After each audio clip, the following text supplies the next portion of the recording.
Hey, I'm Andrew Bacon. I'm Brooke Bacon. I'm Finley Bacon. I'm Eva Bacon. And I'm Patrick Bacon. And we bought A a Pop-Up Camper. Thankfully, we bought it from some friends of ours. We wanted to update it. So we're going to show you how On this episode of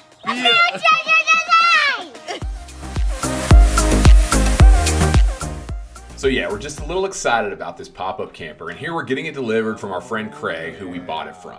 This is part one of a multi-video series where I'm going to show you the demolition as well as the new flooring. But real quick, I want to give you a tour of kind of what she looks like. She was in really good condition, just outdated if that makes sense. So the flooring, I want to redo that, and then we've already taken the mattresses out on both sides. We're going to redo the curtains. Here's the cabinets where we want to repaint them and update them. And I've already taken the mattresses and the cushions out on that side as well. And so this is what she looks like, small, efficient, and ready to be updated. This plastic is in really good shape as well, so that was encouraging. So yeah, there she is. Another quick tour just to kind of see. There's the wheel wells, places for storage. We're going to update. I'm going to update the countertop as well. That's going to be cool. And yeah, everything's in really good shape. It just needs updating. So we are super psyched to get started. First, I took off all the cabinet doors, which was super easy since all the hinges are outside, which allows me access to the screws. On the top left, there's a sink there, and underneath it, there's hoses. The middle and right cabinet doors there is for storage, and that's underneath the stove that's actually portable that you can take in and out. I'll show you that later on. Down here is more storage, and then the furnace is in the bottom middle, and then this last cabinet door hides the 5-gallon water jug compartment. After I got all the galley cabinet doors off, I needed to turn around and take off one more door. This is a little utility cubby that's right next to the entrance door. So I took this door off, and now that we've got them all gone, we're good to go. Next, I took off the furnace grill. It just popped right off with one screw. Now I'm going to take out all of the cabinets so I have room to redo the flooring. So I started real slow, trying to figure out everywhere that there's a screw, figuring out the different sizes. This is what a lot of them look like. They're brackets holding the MDF together. This first one went about as expected, and I discovered that there were a few different type of screws, but all in all, no big deal at all. And then finally I was able to remove it. I realized that I had actually unscrewed a part of the cabinet that I didn't need to right there, but I'll put that back on later. And so yeah, it came right out, no big deal at all. I used painter's tape to group up all my screws and tape them in their areas so that I would not forget where the screws went when it was time to reassemble. Okay, time for the next cabinet box. So this one's on the left side as you walk in over that wheel well there. This base cabinet's obviously bigger, and so it has a lot more screws. So around the sides and then onto the floor as well. So I took all of those out, and then I actually found plastic bags to use to keep the screws in order. So after I taped those into place for later, I gently moved the cabinet box out of its place there. Once I got it out of its place, I realized I needed to take off the electrical outlet as well so that I could fully get the box out of its place. So I unscrewed the receptacle there, and then once it's loose, I was able to pop it off and then twist it and then fit it back through the rectangle hole so that the cabinet was fully released from its spot. It did have one wire clamp there onto the cabinet base, so I unscrewed that, and now I can take this box out of the camper. Awesome.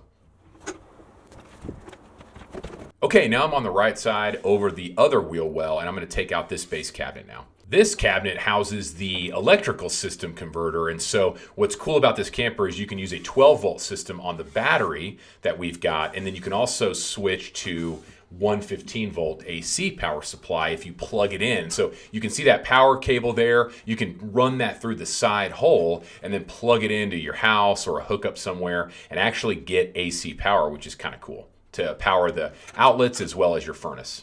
After I got the converter box unscrewed and threaded through the hole, I was able to then unscrew the rest of the cabinet parts.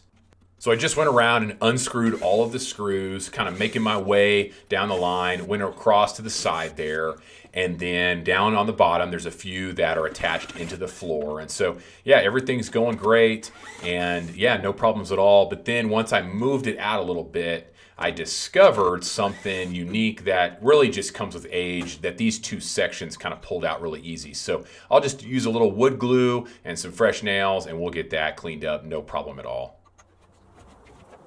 When I went to pull the cabinet box out, though, I realized that that thermostat wire is not easily unplugged, and so I was probably going to have to cut it and then splice it, and I really didn't want to do that. And so after some thinking, I just realized I could just leave this box here loosely, and I'm going to work around it when I put the flooring in. So I put my screws in their baggies and taped them to their spots, and we're just going to roll with this. Okay, time to take up this old floor. So I'm using a carpet cutting knife, which carpet cutting knives are amazing. I don't know what's the deal with the blade, but they are so sharp. And so yeah, I just cut away from it, and luckily a lot of it peels up really easily. So yeah, I just worked my way around. You know, I cut sections that were easier to pull up, and you know, there's a little bit of backing from the original glue that stuck to the subfloor, to that plywood there, but I would just peel a little bit of it up here and there, and as long as it's relatively level, I'm satisfied. So yeah, I just worked my way around, and now here's another angle on the other side, and yeah, just continued the process.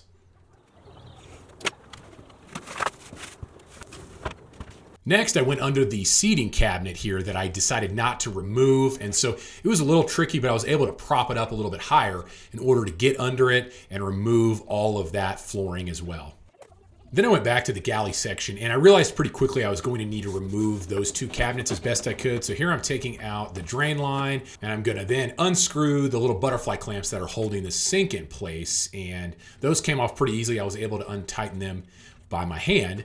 And then I grabbed a flathead screwdriver to kind of pry off. There was a little bit of a silicone around the seal, and then yeah, I was able just to pop the sink right out.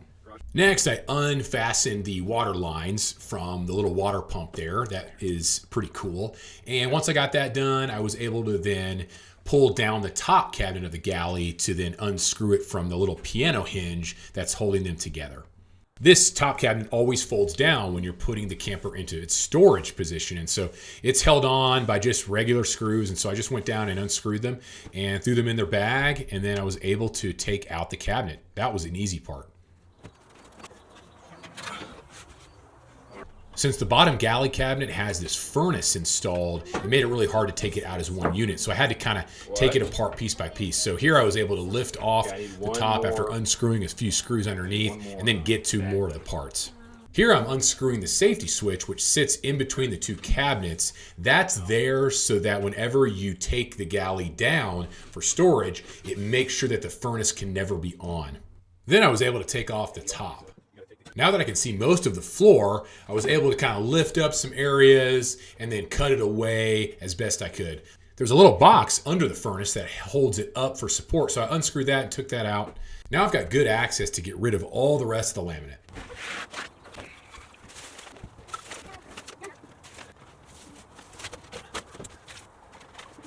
Then I just went around and vacuumed like crazy. There was all kinds of little things here and there, so had to make it nice and smooth and then make sure it was level so that I could then install the new flooring. Now it's time to install the new floor. I am so pumped. And so I'm using Traffic Master peel and stick wide plank laminate, kind of like tiles, that I'm gonna put together kind of in a wood floor pattern that I think will be great. To get under the galley section, I had my awesome daughter help me lift up that front face of it so I could slide it under. And yeah, that's it. Just lifted it up and did the same thing, just stick it down, and then we're good to go. And I'm just gonna work my way all the way down. Like I said earlier, I'm doing a stagger pattern to kind of add to the complexity of what's already on the vinyl planks. And so I think it'll look really cool when we're all done here. Cutting the laminate was a work in progress. So first I started with obviously a straight edge like my framing square here, and then I grabbed that floor cutter, which has that super sharp blade, but it was kind of a work in progress as I figured out exactly how to do it, and I'll show you here in a few exactly how I did it.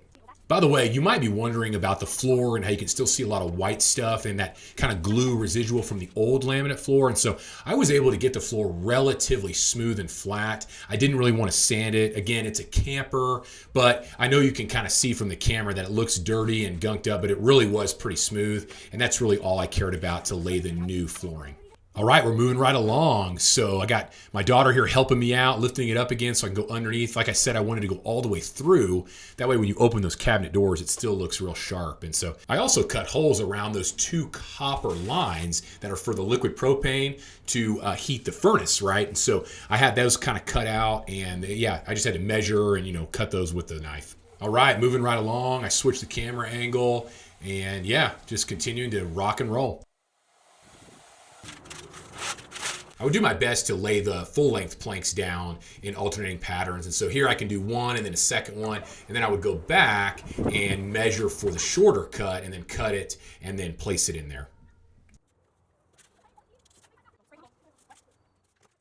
Speaking of cutting, this is exactly the process that I ended up using. I actually got a different knife. I'm using my utility knife, and I would just score the line as best I could and then bend it along the line, and then I would go, if I had to do like 2 angles or 2 different lines, I would do the one and then the second, and then yeah, you just bend it, and the laminate surprisingly breaks pretty easily, and so you're able to kind of crack it and bend it, and then I'd flip it over and cut from the other side, and then boom, there you go, it slides right into place. As you can see, there's a little bit of plywood against the side there, so I took my knife and, scored a little curve out of it. But yeah, this is the method I used to cut out different shapes and obviously lengths, and so yeah, it worked really well. Okay, does it fit? Oh yeah, fits great. Then I just kept working my way along, almost there. For the last line, I had to cut just a little bit off the side, and then it fit perfectly. The corner was no problem, just had to cut it to length and then cut the side off. And then this last right-hand corner gave me fits. I had to cut some holes. You'll see them there. I had the hole, and then I have a line so I can spread it around the different cables that are coming up through the floor there. And so after I got it all measured, finally I was able to get it in and complete the floor. Woohoo! Awesome. Well, there you go. The brand new floor is all in, and I love it. It turned out so well, and it was very inexpensive. Hey, thanks so much for watching. On the next video, we're going to focus on the cabinet doors, the cabinets, reinstallation, and lots of other fun stuff. So make sure you don't miss it, and we'll see you next time.